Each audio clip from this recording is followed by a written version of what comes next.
com o tema Os Tempos da Adoção. Eu sou Valdemir Rodrigues, sou pai por adoção, tenho 2 filhos que chegaram para a gente, para mim e para o meu companheiro, com 3 e 6 anos e meio, estão hoje com 7 e 10 anos, que são quase 4 anos que a nossa vida se transformou, né? São constantes aventuras.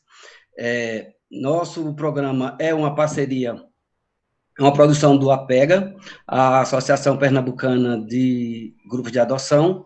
Hoje nós estamos em parceria com o GEADIP, que é o Grupo de Estudo e Apoio à Adoção do Vale São Francisco, sendo representado aqui pela nossa querida doutora Tatiane Valério, e o GAFA, que hoje represento, que é o Grupo de Apoio à Adoção Flores da Adoção. Nossa convidada de hoje para falar sobre o tema é a doutora Hélia Vegas. Ela é juíza auxiliar da primeira vara da Infância e Juventude da capital, juíza substituta da segunda vara da Infância e Juventude da capital e secretária executiva da SEJA. Bom, de antemão eu queria assim, agradecer ao IAI de Belo Jardim pela disponibilidade, pela oportunidade de colocarmos esses momentos, este programa de falar sobre adoção, né, de nós podermos viver um pouco o mundo adotivo. E sem mais conversas e para otimizar mais o nosso tempo para os tempos da adoção, eu passo a palavra para Tati. Você segue aí. Olá, boa noite a todos e a todas. Sejam muito bem-vindos ao programa mensal, o Talk Show, que nós fazemos aqui através da Associação Pernambucana de Grupos de Apoio à Adoção, que é a APEGA. E, como o Valdemir disse, a gente agradece muito ao IAI Belo Jardim.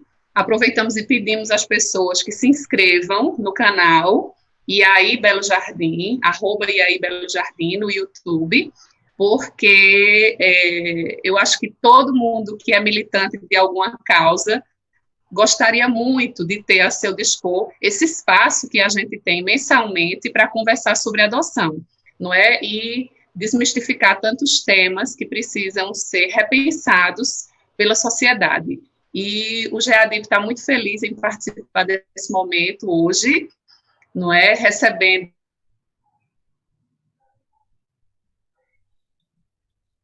Eu acho que parou um pouquinho, a impressão minha. Aqui parou um pouco. Agora voltou, não é, Tatiana? Eu acho, é porque travou um pouquinho, doutora Tatiana. Oi, voltou? Voltou agora, Tati. Voltou. Então, vou só repetir dizendo que é um prazer enorme recebê-la, a senhora que é uma fonte de inspiração para todos os atores que trabalham no Judiciário de Pernambuco e, quiçá, do Brasil, pela sua disponibilidade, pela sua atuação tão afetiva e tão profissional. Então, é uma honra para os grupos de apoio à adoção de Pernambuco tê-la sempre disponível para a gente. Muito, muito obrigada. Seja bem-vinda.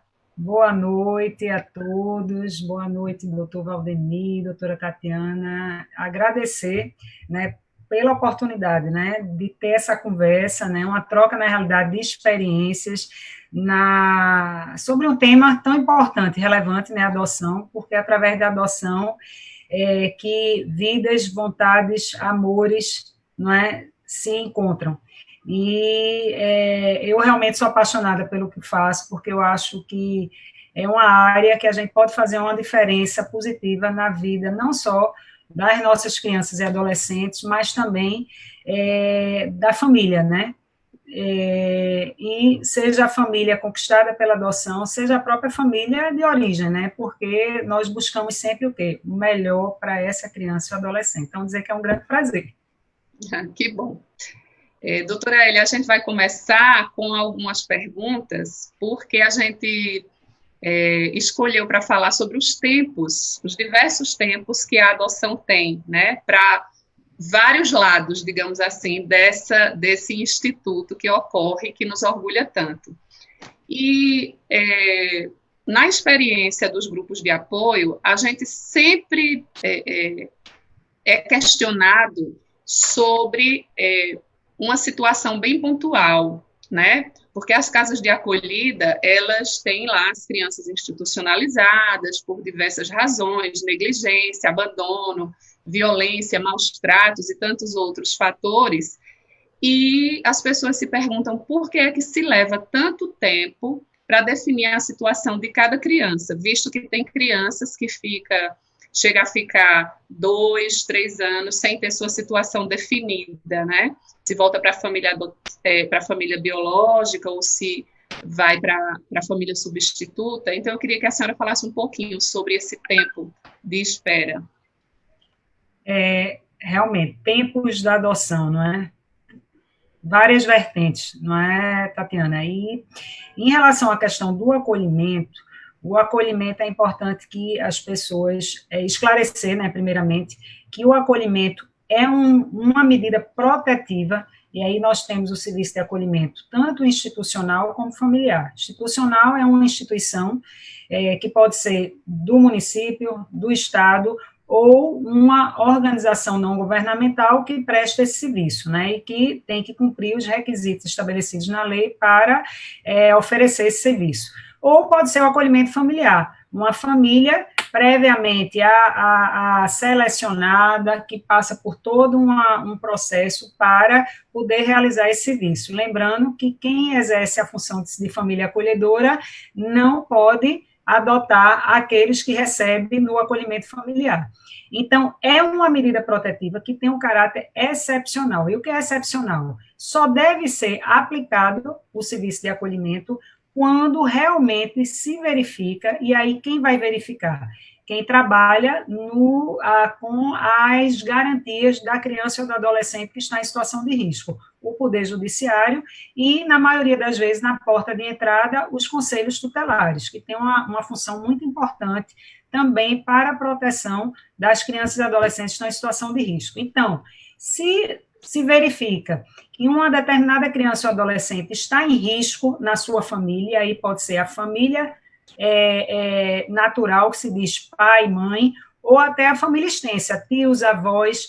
Se aquela criança ou adolescente está em situação de risco, e risco pode ser o quê? Sofrendo maus tratos, sendo negligenciado na sua saúde, na educação, na alimentação, sofrendo abusos, seja por violência física, violência sexual, situações que exigem que aquela criança ou adolescente seja retirado do seu seio familiar e seja protegido. No primeiro momento, se não há condições de permanência na família de origem, essa criança ou adolescente deverá ir para o serviço de acolhimento. Ora, os processos que envolvem criança e adolescente, e notadamente esses em que a criança ou adolescente foi retirada da sua família e está acolhida, eles têm a prioridade absoluta. O que é isso? Eles devem ter prioridade na sua instrução, ou seja, no seu julgamento, a prioridade que o juiz que analisa, o promotor de justiça que atua nesse processo, ele deve ter prioridade sobre todos os outros. Por quê? Até mesmo do idoso, porque no Estatuto do Idoso não tem a prioridade também nos feitos do idoso, a criança e o adolescente, os processos de criança e adolescente têm prioridade sobre quaisquer outros, porque nós estamos falando de pessoas em desenvolvimento que estão sendo privadas de ter a sua convivência familiar e comunitária. Então, antes da Lei 13.509 de 2017, que trouxe grandes e maravilhosas alterações no Estatuto da Criança e do Adolescente, o Estatuto dizia que essas ações, elas não podiam ultrapassar, a criança ou adolescente não poderia ficar acolhido além de 2 anos, salvo situações excepcionais. Com a Lei 13.509 de 2017, esse prazo foi ainda mais reduzido, 1 ano e 6 meses, ou seja, 18 meses. O que é que isso se entende? Que em 18 meses, que já é um prazo bem longo, não é, gente? 1 ano e 6 meses, tolhido de uma convivência familiar, é o prazo que o Estatuto diz que é o limite para se definir juridicamente, ou seja, processualmente, definir a situação daquela criança ou adolescente. Então, às vezes, o que é que pode levar a situações de um prazo se estender mais? Inúmeros fatores. Muitas vezes, há necessidade de organizar a situação daquela família. Infelizmente, hoje, no nosso país, a gente vivencia um grande problema de desestrutura familiar, exposição de crianças e adolescentes à situação de risco por conta de quê? Drogas, dependência química, que leva ao desajuste da família, à violência a essas crianças e adolescentes. Muitas vezes se trabalha para que aquele pai, aquela mãe, ou ambos, se organizem na sua vida e possam reaver a guarda dos filhos. Isso não quer dizer que o juiz e Ministério Público, advogado, defensor, não deva ter a diligência e a celeridade. Nós não podemos tentar ad eterno, ou seja, eternamente, que aquela família se organize. Daí a grande importância da rede interdisciplinar de saúde e assistência social, por exemplo, CREAS, saúde, tratamento para essas pessoas que precisam, questão de transtorno psiquiátrico, dependência química. Agora, tem que haver diligência e celeridade. O que não pode é se prolongar o tempo de acolhimento e evitando-se assim que essa criança ou adolescente envelheça, adoeça no acolhimento, porque por melhor que seja o serviço de acolhimento, ele não é uma família. Entendeu? Então, assim, existem prazos que foram estabelecidos nessa Lei 13.509, inclusive para as ações de destituição do poder familiar. Às vezes, a maioria das vezes, quando a criança ou adolescente é retirada da família e vai para o acolhimento, a primeira ação não é de destituição, é ação de acolhimento, certo? Por quê? Porque a ação de destituição do poder familiar, o prazo para se concluir máximo são 120 dias, ou seja, 4 meses. E, em algumas situações, se verifica que há condições de reestruturação daquela família natural. E aí, a ação de acolhimento. Quando não há, é destituição. E tem que se julgar em 120 dias. O que é que isso significa? Se é para voltar para a família, volta. Se não é, é para ter a destituição e a criança ou o adolescente ser colocado para adoção. Prioridade, doutora Tatiana, o segredo de celeridade e julgamento, e essa não demora, que a demora não aconteça, é nós, operadores do direito, juízes, promotores, priorizarmos os processos que envolvem crianças e adolescentes, principalmente aquelas que estão em situação de acolhimento. Sim, obrigada. Ok. Doutora Hélia, quando alguém decide adotar, não é difícil que comece a viver situações angustiantes com as etapas da habilitação, né? Nessa espera da habilitação. E muitas pessoas, a gente escuta muito nos grupos de adoção, falar que é muito burocrático, que é muito demorado, que podia ser mais simples, mais rápido, mas a gente sabe que essas etapas são importantes para a segurança do processo, né? Então, eu queria que a senhora falasse um pouco sobre quais são essas etapas para essa habilitação. Primeiramente, eu vou dar uma dica, o site é muito bom, o site do Conselho Nacional de Justiça. Se as pessoas interessadas a se habilitarem para adoção, ou seja, serem pais pela adoção, primeiro passo de você adotar uma criança ou um adolescente de forma legítima, ou seja, correta, de acordo com o que o nosso ordenamento jurídico hoje, nosso Estatuto da Criança disciplina, nosso direito brasileiro disciplina, primeiro passo, se habilitar para adoção. E o que é isso? É comparecer à vara da infância e juventude de sua cidade, ou seja, do local onde você reside. Aí você pode dizer, mas eu moro numa cidade que não tem uma vara específica da infância e juventude, mas vai ter um juiz que tem a competência, ou seja, a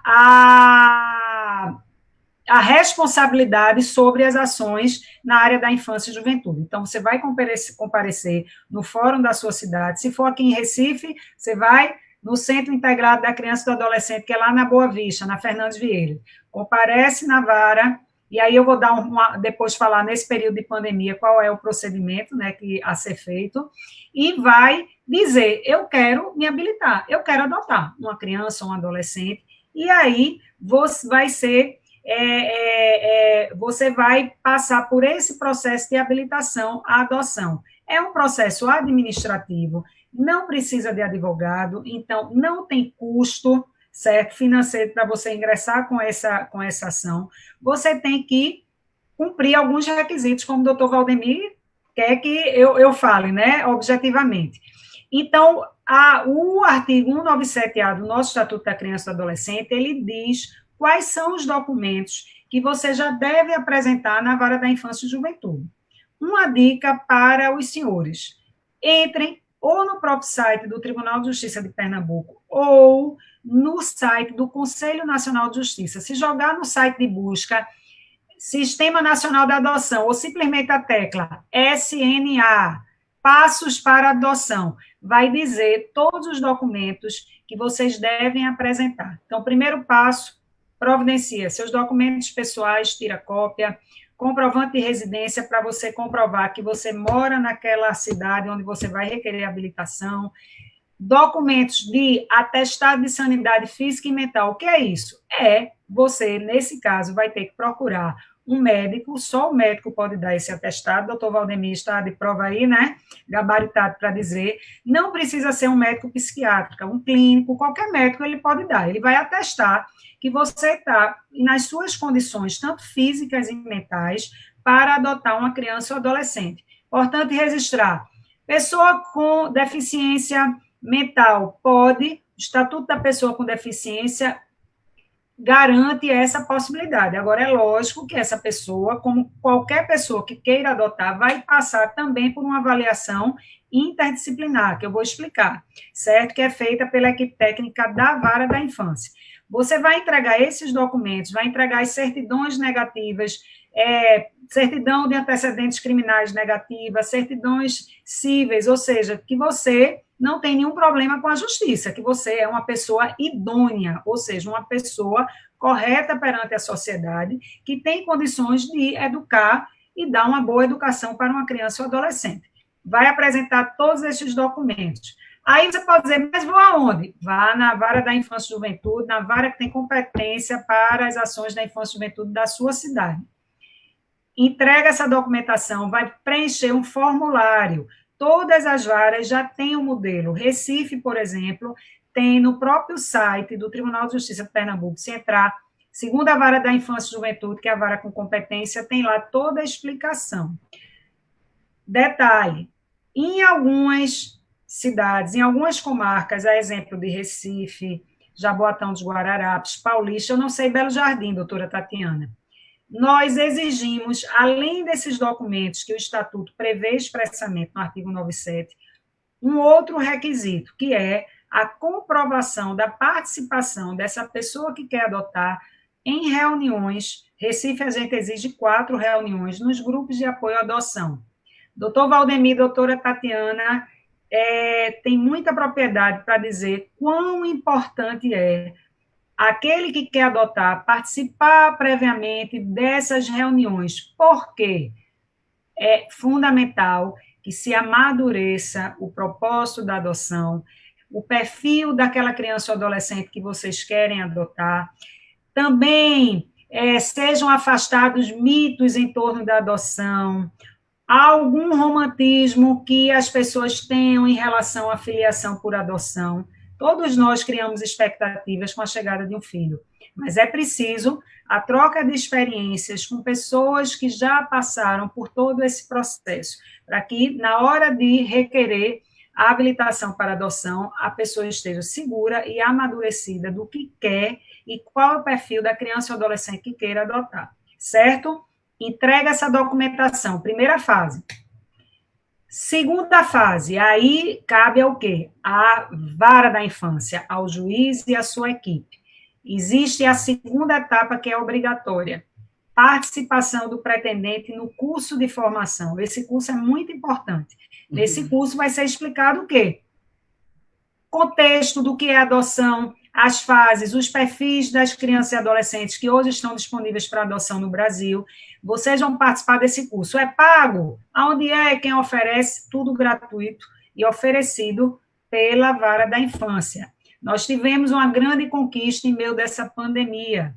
Os cursos antes eram todos o quê? Presenciais, e nem todas as varas da infância possuem equipes técnicas e nem grupos de apoio para dar o suporte, como o grupo de UGA de Belo Jardim dá, não é isso, doutora Tatiana, que oferece o curso. E isso trazia o quê? Atraso na conclusão das habilitações, espera, não é isso, doutor Valdemir? Espera. O Estatuto da Criança e do Adolescente, também por essa Lei 13.509, é claro, 120 dias para se concluir uma habilitação. Em muitos casos, esse prazo ele não era observado justamente pelas deficiências, falta de equipe técnica, necessidade do pretendente se deslocar para outra comarca para fazer o curso. Hoje, o Tribunal de Justiça de Pernambuco, através da Coordenadoria da Infância e Juventude, desde julho, está oferecendo o curso EAD, o curso à distância de formação. Foi um grande avanço. Por quê? Você vai fazer aonde você estiver e no horário em que for mais viável para você, certo? Feito esse curso, vai o quê? A equipe técnica da vara vai fazer uma avaliação interdisciplinar. O que é isso? Entrevista com o pretendente, visita na sua residência, vai ver se você está com uma estrutura familiar adequada para receber o seu filho. Se você tem um equilíbrio emocional, uma condição financeira, não é ser rico não, gente. É o mínimo para garantir uma vida digna para aquela criança ou adolescente que será seu filho. Feito isso, tudo concluído, o Ministério Público, que é o quê? O promotor de justiça é o fiscal da ordem pública. Ele vai atuar no processo para ver o que é melhor para a criança ou adolescente. Se manifesta e o juiz julga. Julgado, sentenciado, e havendo a decisão de que a pessoa está apta para adotar, será habilitado, e aí vai ser inserido o quê? Dada a sentença, 48 horas depois da sentença ser dada, a decisão da habilitação, o nome dessa pessoa, do casal, vai ser lançado no Sistema Nacional de Adoção. O que é isso? Um cadastro único para todo o Brasil. Então, também foi uma grande inovação desde 2008, que era o Cadastro Nacional de Adoção, o CNA, que foi alterado em outubro do ano passado para SNA, Sistema Nacional de Adoção e Acolhimento. Sistema único, e que os pretendentes, inclusive, podem visualizar, é uma ferramenta maravilhosa. Procure no Google, SNA, vocês têm estatística de tudo, perfil das crianças e adolescentes hoje disponíveis à adoção, quantas são, há uma média de 5.500 crianças e adolescentes hoje disponíveis à adoção no Brasil, certo? É um número absurdo, calma, desses 5.500 quase 3.800 já estão vinculados. Pelo perfil, haverá pretendentes, porque nós temos hoje quase 35 mil pretendentes para adoção já habilitados no nosso país. Tem todas essas estatísticas estão disponíveis para quem quiser acessar. É algo muito interessante. Dessas quase 5.500 crianças, nós temos 1.800. Esses sim, doutor Valdemir e doutora Tatiana. Nós temos que fazer um trabalho grande, porque são esses quase 2.000 crianças e adolescentes que fogem do perfil idealizado. E aí fala-se também da espera, né? Essa é outra etapa. Concluiu a habilitação, tem uma outra etapa. De que espera? A espera da chegada do filho. E aí, tudo vai depender do perfil da criança. Eu não vou nem falar adolescente, porque quem quer adolescente adota logo, né? O perfil que você quer adotar. Aí vai ser uma nova espera até você ser agraciado com o seu filho, ser convocado para adoção, e aí vai se iniciar uma outra etapa, que é a ação da adoção propriamente dita daquela criança ou adolescente.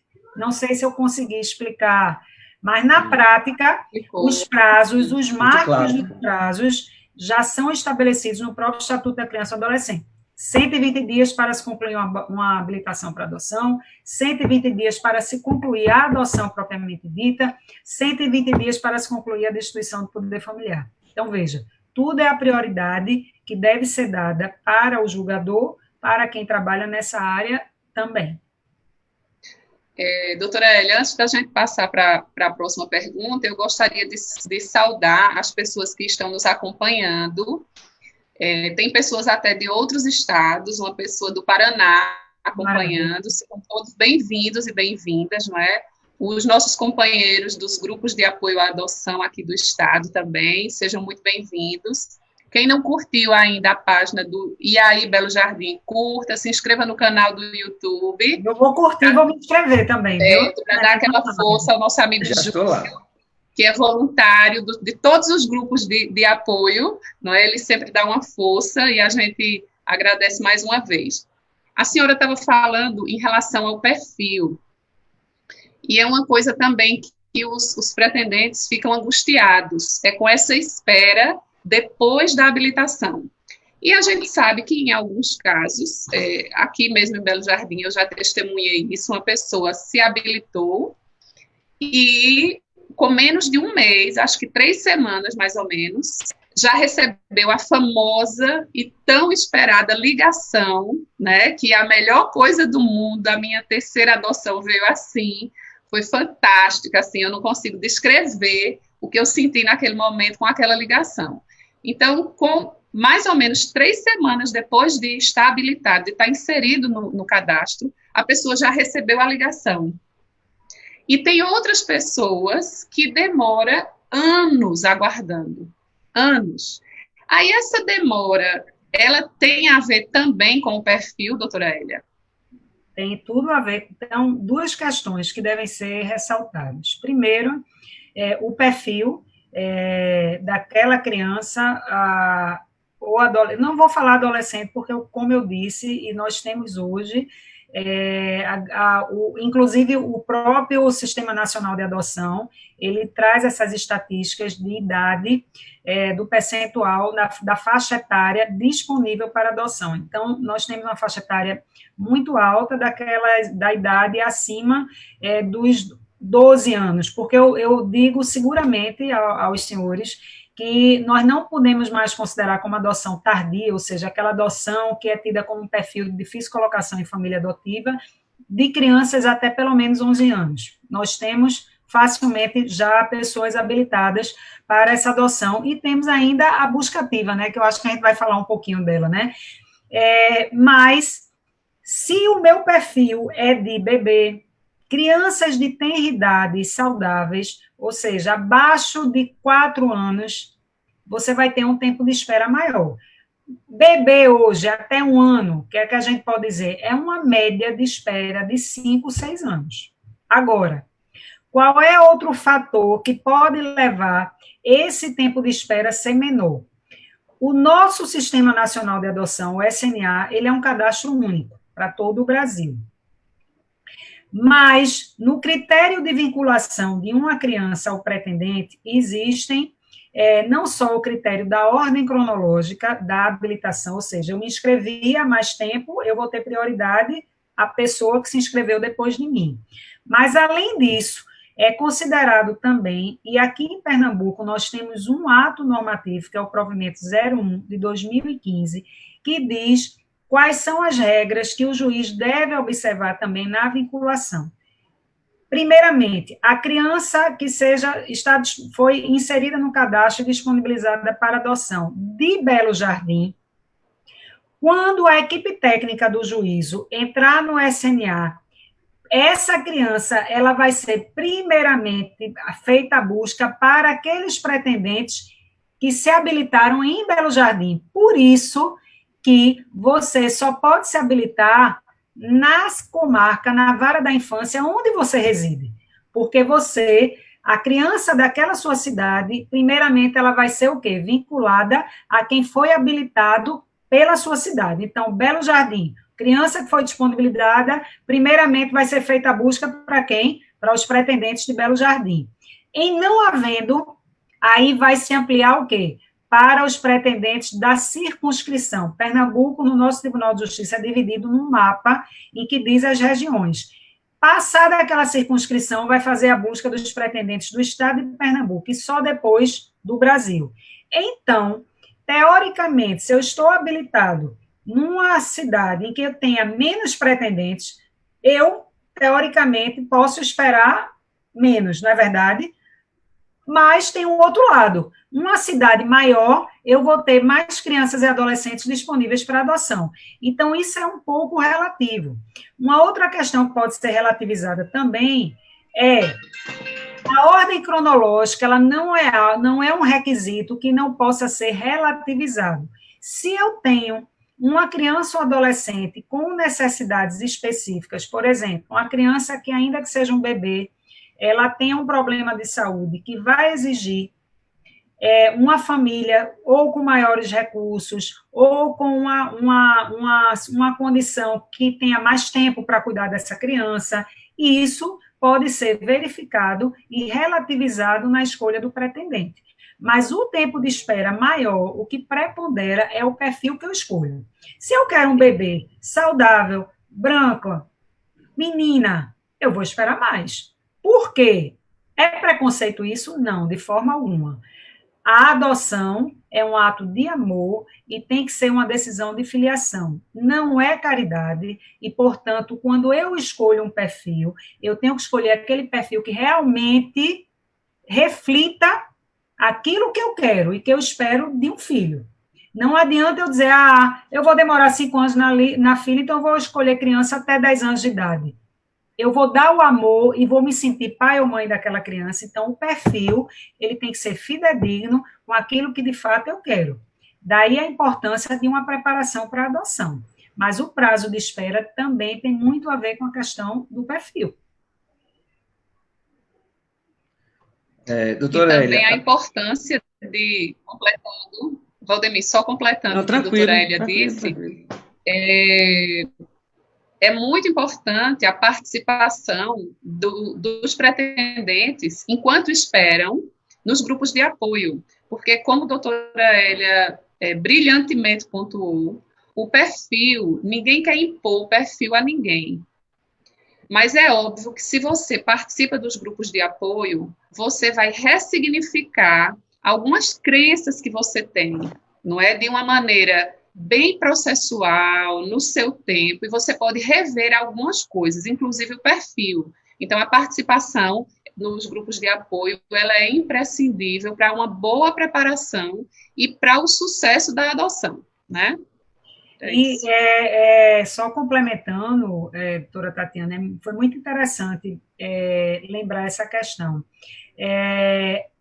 A nossa experiência, a SEJA, que é a comissão que eu faço parte também, nós temos um projeto belíssimo, que é o Projeto Família, né, que é a busca ativa de pretendentes, né, com divulgação de imagens, um pouco da história dessas crianças e adolescentes que já estão disponíveis para adoção, mas sem pretendentes no cadastro, né, aquelas crianças e adolescentes tidas como perfil de difícil colocação em família adotiva. O nosso trabalho, que já é um sucesso, existe a segunda versão do Projeto Família, a gente começou a fazer essa divulgação, né, desde novembro de 2016, e já realizamos, ou seja, vai fazer ainda 4 anos, já estamos, eu acho que, ultrapassando 100 adoções, é um número muito grande. Mas nesse nosso trabalho, nós ficamos com a inquietação em face de alguns casos de devolução, né, adoções que o estágio de convivência não houve êxito, e foi criado um grupo de trabalho para explicar o motivo. Vamos estudar quais foram os principais motivos dessas devoluções. E foi um resultado surpreendente, feito por várias equipes técnicas de todo o estado de Pernambuco, das varas da infância, e mais de 50%, eu acho que foi 53% ou 56%, verificou-se que as devoluções foram de adoções de crianças saudáveis abaixo de 6 anos. Ora, não foram devoluções das nossas crianças e adolescentes do Projeto Família, a maioria. E qual foi a principal causa? Falta de preparação, não só dos pretendentes. A gente sabe que muitas vezes a criança ou adolescente tem que ser preparado para essa família, tem que se trabalhar o luto da família biológica, porque às vezes, por maior sofrimento e violação que aquela criança ou adolescente passou, aquela família era sua referência, ele não tem uma referência positiva na vida dele. Então, se viu a importância da preparação dos nossos pretendentes, inclusive para lidar com esses desafios. E aí, que maravilha que o Tribunal de Justiça, junto com a APEGA, a Associação Pernambucana dos Grupos de Apoio à Adoção, fez o quê? Já está no forno para ser assinado. Termo de cooperação. nós vamos fazer, inclusive, de forma virtual, e agradecer, né, a vocês, aos GAAs, por essa parceria, a preparação, inclusive a preparação com reuniões remotas, permitindo que todos os pretendentes do nosso estado, em Pernambuco, hoje nós temos o quê? 10, Tatiana? 10. Grupos de apoio à adoção. Veja, são várias cidades, a gente precisa de mais, mas essas reuniões virtuais vai permitir a preparação e o amadurecimento. Então, é por isso que eu faço esse apego a vocês. Participem dos grupos de apoio à adoção, não só na fase preparatória, tanto doutora Tatiana e doutor Valdemir, que aqui em Recife, a partir desse primeiro semestre, nós começamos a exigir dos nossos pretendentes já habilitados, veja bem, exigimos como pré-requisito a participação de 4 reuniões, né, isso nos GAAs, e agora estamos exigindo também, entre essa data de habilitação, quando eu estou já habilitado para adotar, até a chegada do meu filho, eu vou ter que comprovar ao ano, pelo menos, a participação de mais 4 reuniões. Isso faz com que o quê? Que os nossos pretendentes continuem a participar dos GAAs, que vai ser muito positivo para o sucesso da adoção. Excelente. Esse pioneirismo de Pernambuco e do TJPS são realmente assim fantásticos, né? Desses 2 lugares que estão sempre na vanguarda dessas ações que trazem tanto benefício à causa da criança e do adolescente. Mas graças à parceria com vocês, né? Devemos isso muito aos grupos de apoio à adoção. Doutora Hélia, a senhora falou no início do acolhimento familiar, né? Considerando que existe já um movimento de implantação desse acolhimento familiar em algumas cidades, que aparentemente exige mais um trabalho mais em rede, mais eficiente, né? Que busca o recrutamento, a sensibilização, não só da família acolhedora, como também de toda a comunidade. Eu gostaria de saber, assim, como anda essa implantação da família acolhedora aqui no Estado? No Estado ou em Recife? Em Recife. Recife. Doutor Valdemir, o acolhimento familiar, eu reputo que tem uma grande relevância, porque ele aproxima mais aquela criança ou adolescente que foi tolhido, né, dessa convivência com a sua família biológica, porque estava sendo seus direitos violados, né, junto à família biológica, mas no serviço de acolhimento familiar, aquela criança ou adolescente, ela vai estar acolhida no seio de uma família. Então, não estará tão tolhida desse direito maior de convivência comunitária e familiar. Então, é um serviço que é muito importante, né? É um acolhimento que ele traz menos consequências do ponto de vista emocional, de danos, para a criança do que o acolhimento institucional. Porque, por melhor que seja a instituição, é uma instituição, o funcionário bate o ponto, vai para casa e a criança e o adolescente fica, não é? Então, Pernambuco, hoje, nós contamos apenas atualmente com a comarca de Paudalho, que é a única que hoje está com serviço de acolhimento familiar implantado. O senhor bem falou, é muito importante que a rede esteja junta, que o município abrace esse serviço de acolhimento, porque não é um serviço do judiciário, é um serviço que tem que ser implantado pelo município. E Recife, a Jaboatão dos Guararapes também está em tratativas, né? Eu não sei se a lei já foi publicada, mas também está com essa movimentação. E Recife, antes da pandemia, no ano passado, inclusive, eu participei da reunião, né, a Coordenadoria da Infância e Juventude, juntamente com a Prefeitura do Recife, iniciou essas tratativas para o serviço de acolhimento familiar em Recife ser implantado. Então, foi editada e já com vigência publicada a lei, o decreto regulamentando, e já iria, a próxima etapa era abrir um concurso ou uma seleção para o quê? A contratação das equipes técnicas que ficam também à frente do serviço e da seleção das famílias acolhedoras. Já está normatizado, tudo está normatizado. E aí, quando iria se fazer essa seleção, que seria agora para o primeiro semestre, houve a pandemia. Então, realmente, essas tratativas foram suspensas, mas eu acredito que quando nós estivermos essa normalidade mais de volta, né, após a pandemia, esse serviço ele vai ser implantado em Recife e aí será um norte para os outros municípios também. E digo mais, é um serviço que é muito menos custoso para uma prefeitura, você todo mês dar essa ajuda de custo à família do que você manter uma casa, um imóvel, funcionários no acolhimento. Será muito mais barato, eu tenho certeza.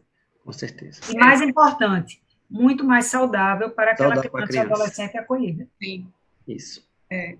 Com certeza.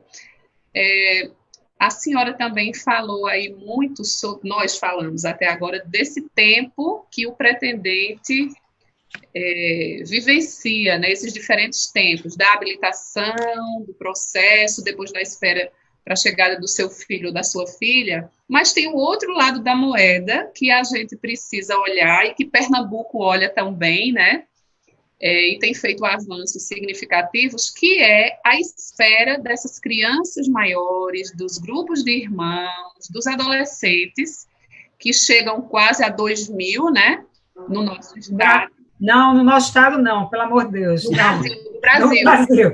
No nosso estado, a gente oscila numa média, eu diria, de 90, 80 crianças e adolescentes que estão, que podem ser tidos como esse público, né, de idade mais elevada, grupo de irmãos e crianças e adolescentes com problema de saúde ou alguma deficiência. Então, essa espera, eles também vivenciam essa espera, essa angústia de querer ter uma família. Alguns nunca conheceram o afeto, não é? O colo de pai, o colo de mãe, e eles sonham com isso. Então, eu queria que a senhora falasse um pouquinho agora, para que as pessoas conhecessem o que Pernambuco tem feito para que essas famílias, essas crianças e esses adolescentes pudessem, de fato, ter a graça, não é, de conhecer e receber uma família. Pernambuco, né, o nosso Tribunal de Justiça, eu falo porque eu falo com muita paixão, porque eu sei... Tem que falar mesmo. Tem que falar, porque eu assisti um dia uma palestra, um curso, foi oferecido pela Escola Judicial do TJ, né, Tribunal de Justiça. Não me lembro mais o nome do palestrante, mas eu achei fantástico. Ele disse, olha, muitas vezes, para a gente comprovar a qualidade de um serviço ou um fato, para podermos criticar, fazer uma avaliação estatística. Nós temos estatísticas, nós temos números para comprovar esse trabalho belíssimo que o nosso Tribunal de Justiça foi pioneiro em relação a todo o judiciário brasileiro. Fomos pioneiros, mas nós não fomos os, digamos, criadores. Nós bebemos na fonte dos grupos de apoio à adoção, que esses, sim, foram pioneiros na chamada busca ativa. E o que é isso?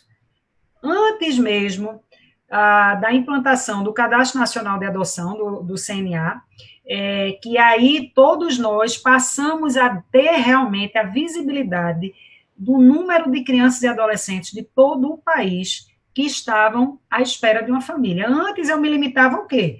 As crianças e adolescentes da minha cidade, né? O juiz, ele não tinha. Como é que ele ia saber a criança ou adolescente de Alagoas, do Rio Grande do Sul, os pretendentes de todo o Brasil? Eu tinha o meu cadastro limitado.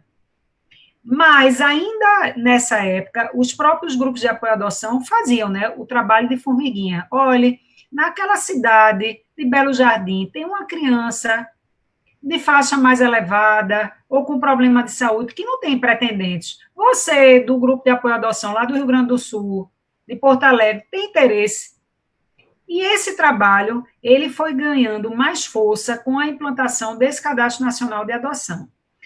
Pernambuco é pioneiro, a gente se deve muito isso à nossa Coordenadoria da Infância, que é maravilhosa, a desembargador Luiz Carlos, que eu não posso nunca deixar de fazer a menção, que é um apaixonado pela causa da infância e juventude, e verificou-se que, com essa experiência dos GAAs, o judiciário pernambucano também podia dar um exemplo. E já em 2008, com a implantação do CNA, foi feito o projeto Família Surgiu, mas ele era mais limitado. As nossas buscas elas se faziam o quê? Entre os organismos internacionais que trabalhavam com adoção e com os grupos de apoio à adoção. Em 2016, o Projeto Família ganhou uma roupagem nova, já o quê? Com base na revolução que as redes sociais, as mídias sociais nos deram. Ninguém hoje vive sem um aparelho celular, sem as redes sociais, internet, Instagram, e vimos que nós poderíamos sim dar visibilidade às nossas crianças. Fizemos isso com muita responsabilidade, submetemos esse projeto, já que havia muitas críticas já, inclusive por operadores do direito, juízes, promotores, advogados, quem atuava na área da infância, que achava que isso seria o quê? Você vai causar. Isso é uma violação ao direito de imagem daquela criança. Você está expondo a criança ou adolescente sua imagem.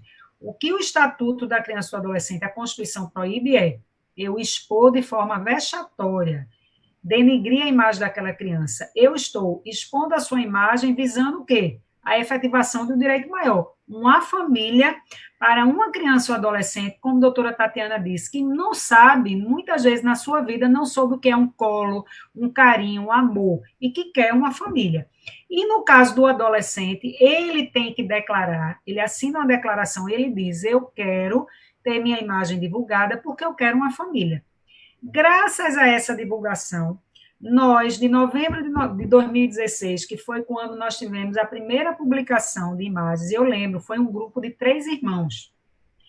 E um tinha, eu acho que 9, 10 e 11, eram idades já mais elevadas, e já estavam à espera de uma família no cadastro há mais de 1 ano. Sabe quanto tempo demorou para eles serem adotados?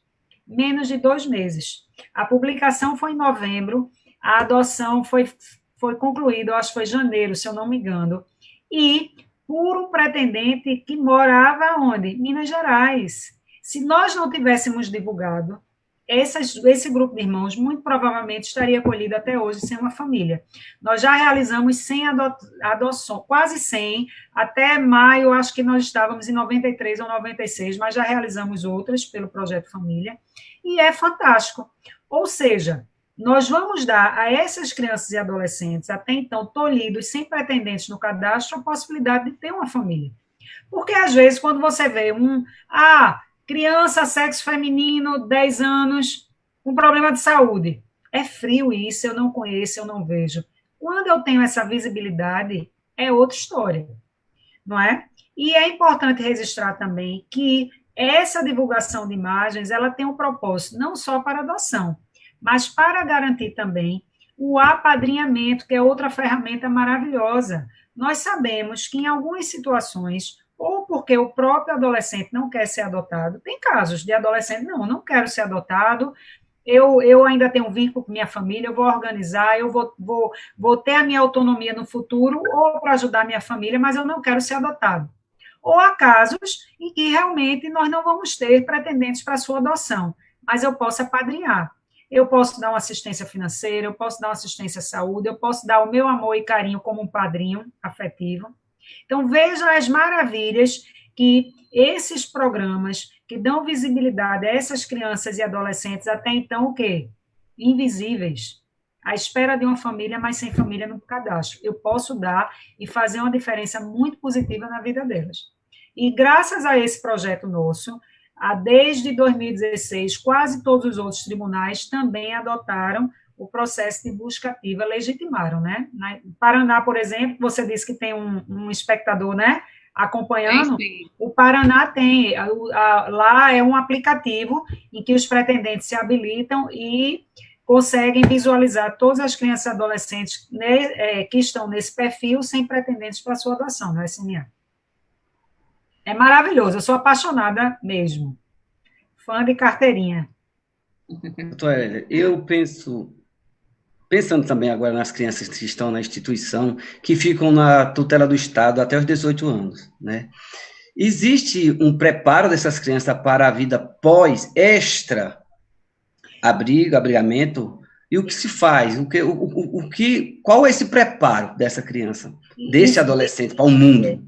Eu queria parabenizar, não é, que eu também sou fã, do trabalho desenvolvido pelas equipes técnicas das casas de acolhidas. Eu tenho realmente a honra, né, de trabalhar, são profissionais realmente vocacionados e que amam, porque não é uma remuneração digna para o trabalho que eles fazem. Existe esse preparo. Normalmente a instituição de acolhimento ela conta não só com os cuidadores, né, as pessoas que trabalham no dia a dia, mas também com a equipe técnica, psicólogo, assistente social. Não temos pedagoga, doutora Tatiana, a gente estava conversando sobre isso, que é importante, mas são equipes que preparam esse adolescente para uma vida adulta, aquele que não será adotado, por exemplo. E, assim, a rede sempre se trabalha o quê? Junto à prefeitura, ao Estado, cursos profissionalizantes. O Estado oferece, a prefeitura também. É o ideal? Não. Daí a importância do programa de apadrinhamento. Você pode apadrinhar financeiramente. Então, a SEJA também divulga nas nossas redes sociais, Instagram, Facebook, a gente divulga. O adolescente está disponível não só para adoção, mas também para apadrinhamento. Precisa de um curso técnico na área de informática, normalmente a gente diz o valor.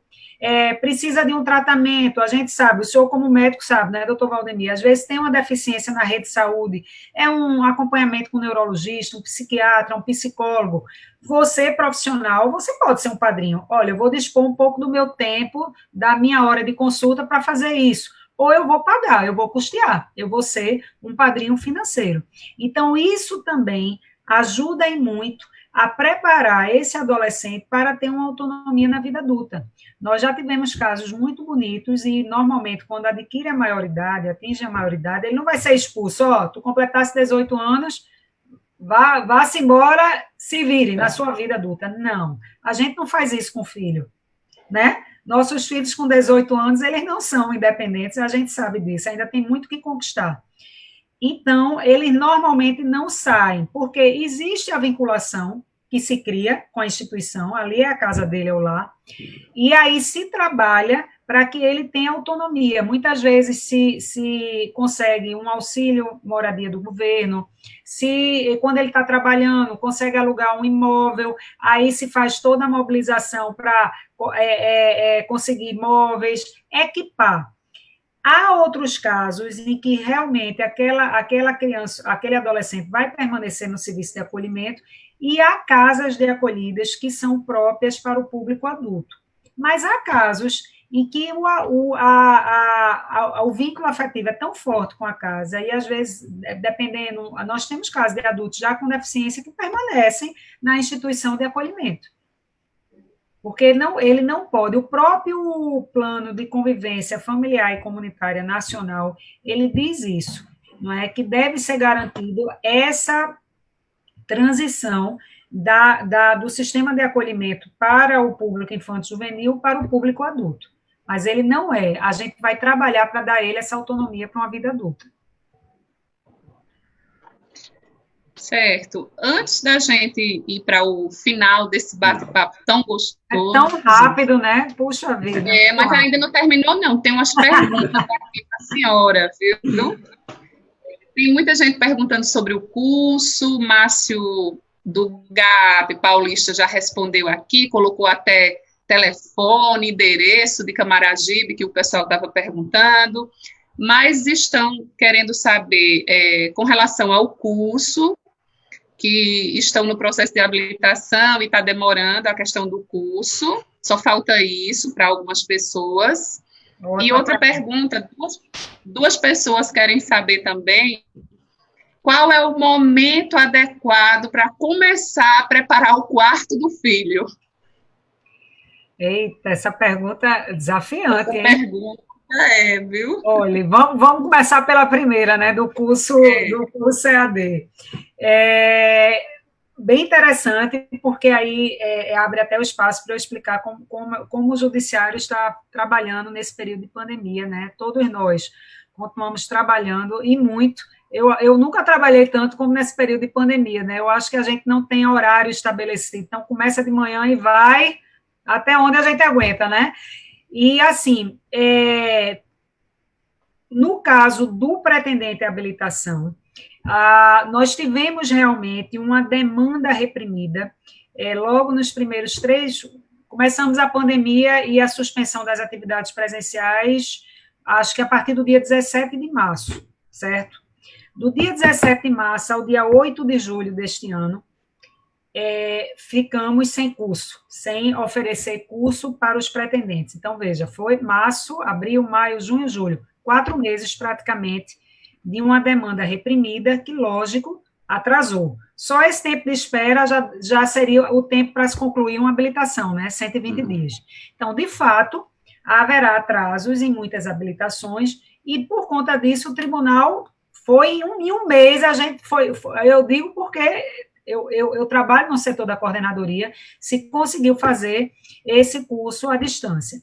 Então, houve a demanda inicial de 330 pretendentes.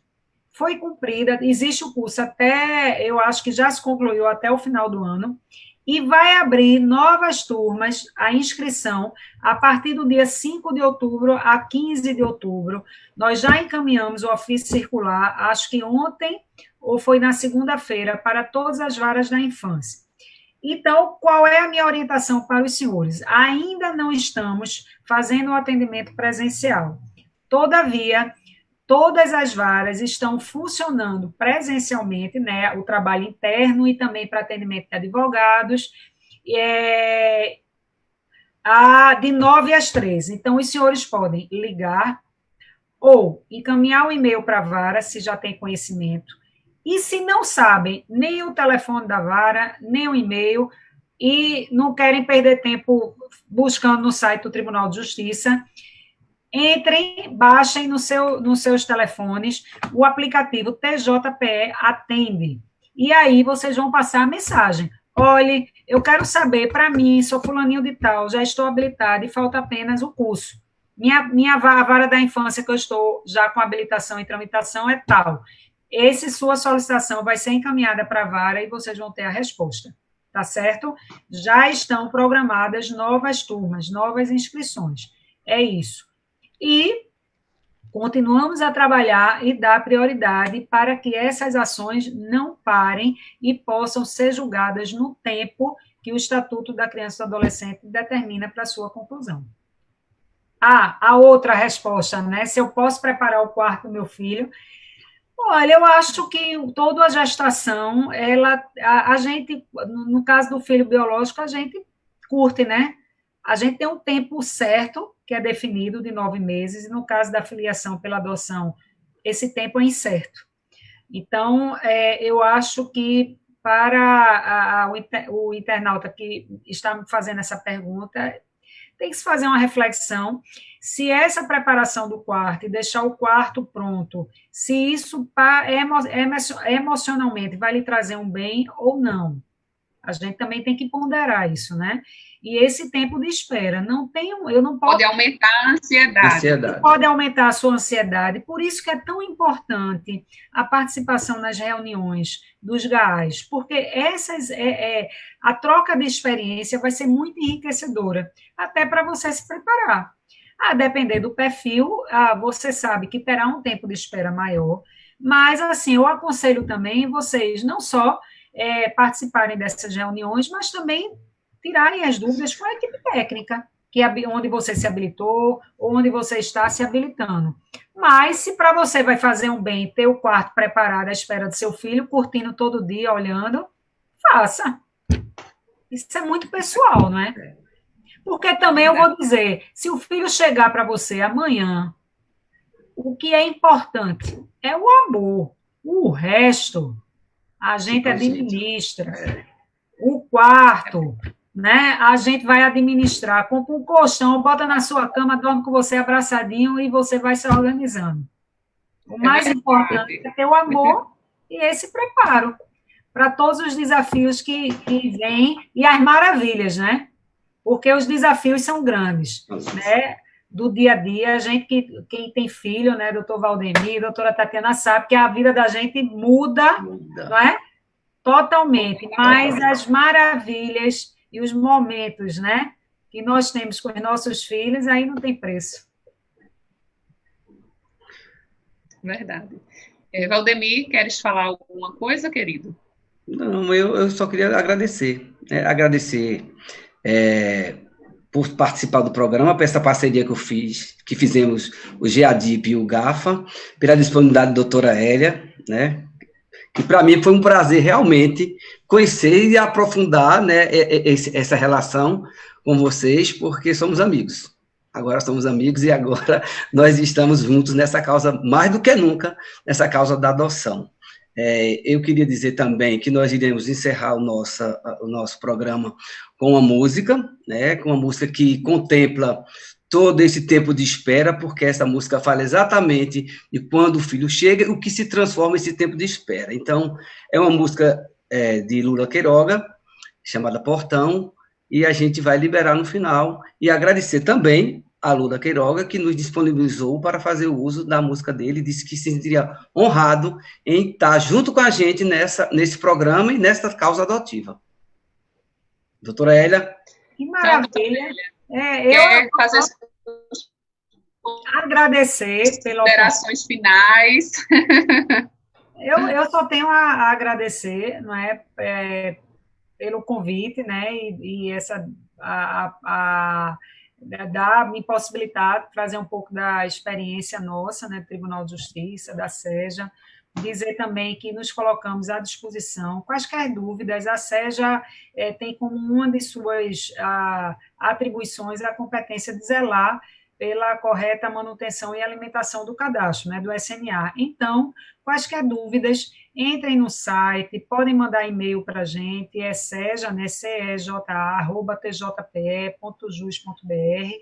Nos sigam no nosso Instagram, no nosso Facebook, vejam as nossas crianças e adolescentes que precisam de uma família, querem uma família e também de um padrinho. E agradecer, parabenizar esse trabalho belíssimo de vocês, dos GAAs, que eu sou fã, e é isso, amor para todos, né?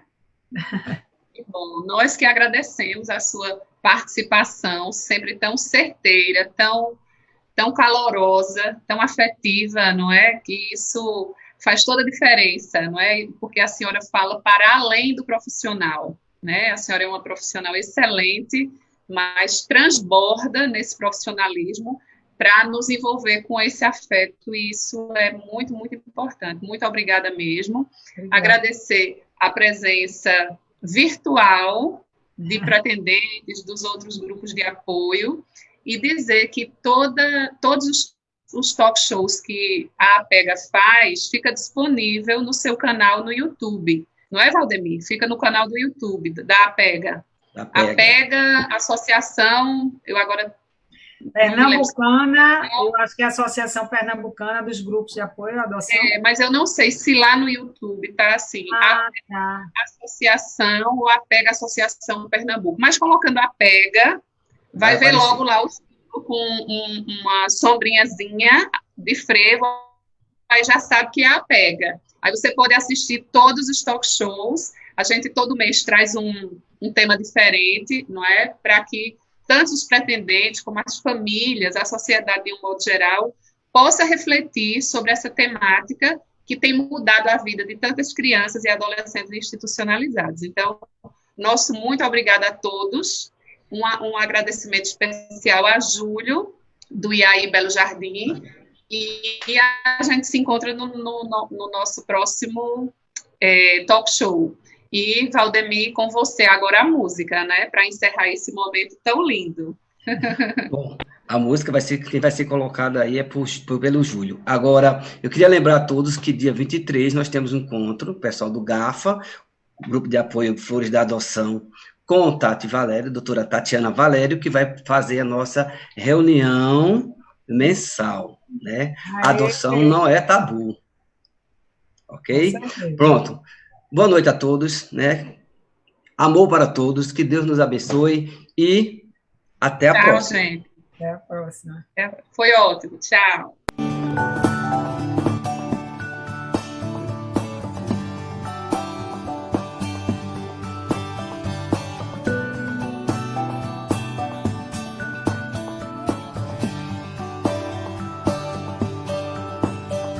Depois que te encontrei, uma estrela